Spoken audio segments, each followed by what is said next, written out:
Assalamualaikum warahmatullahi wabarakatuh. Alhamdulillahirrabbilalamin. Segala puji bagi Allah yang maha mengetahui apa yang tampak dan apa yang tersembunyi di dalam hati manusia.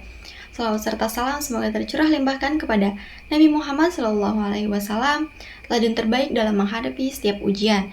Perkenalkan, nama saya Fal Nurfadila Mutiara dari kelas 11 AKL 3 yang akan menyampaikan ceramah singkat tentang menjaga hati di tengah ujian hidup. Teman-teman yang dirahmati Allah, setiap manusia pasti mengalami ujian hidup.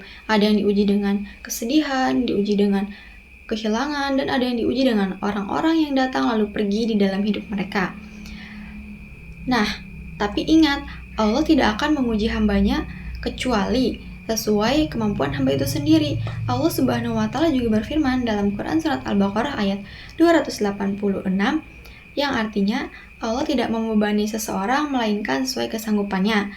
Nah, ayat ini menjadi penguat bagi kita bahwa apapun yang kita hadapi, apapun yang kita jalani bukan untuk melemahkan, tapi untuk menguatkan.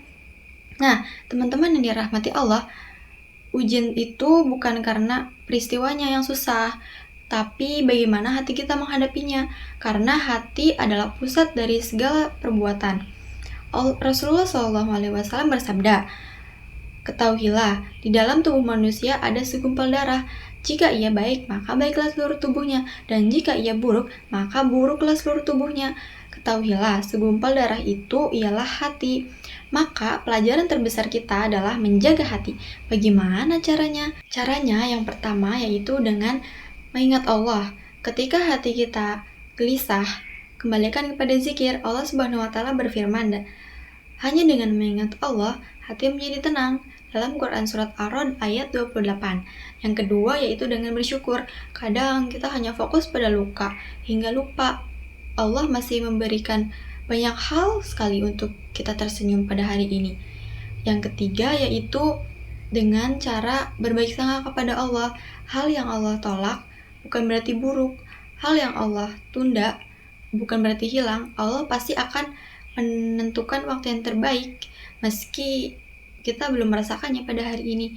Dan yang keempat yaitu dengan memilih lingkungan yang baik. Teman yang baik pasti akan mengingatkan kita kepada Allah, bukan membuat hati kita gelisah, bukan membuat kita semakin jauh kepada Allah.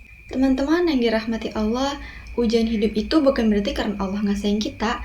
Justru ujian adalah bentuk perhatian Allah kepada kita, sama seperti pohon yang ditebang rantingnya agar nanti ia menjadi lebih kuat, sama seperti hati kita.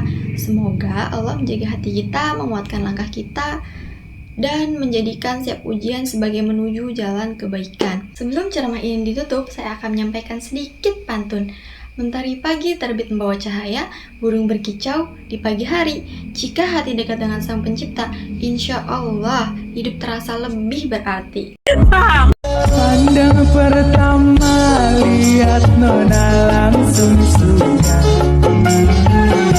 Nona salting stay to abis buang muka. Sama buka pun senyum tiap hari sampai. Mungkin cukup sekian ceramah yang dapat saya sampaikan, kurang lebihnya mohon maaf. Billahi taufiq wal hidayah. Wassalamualaikum warahmatullahi wabarakatuh.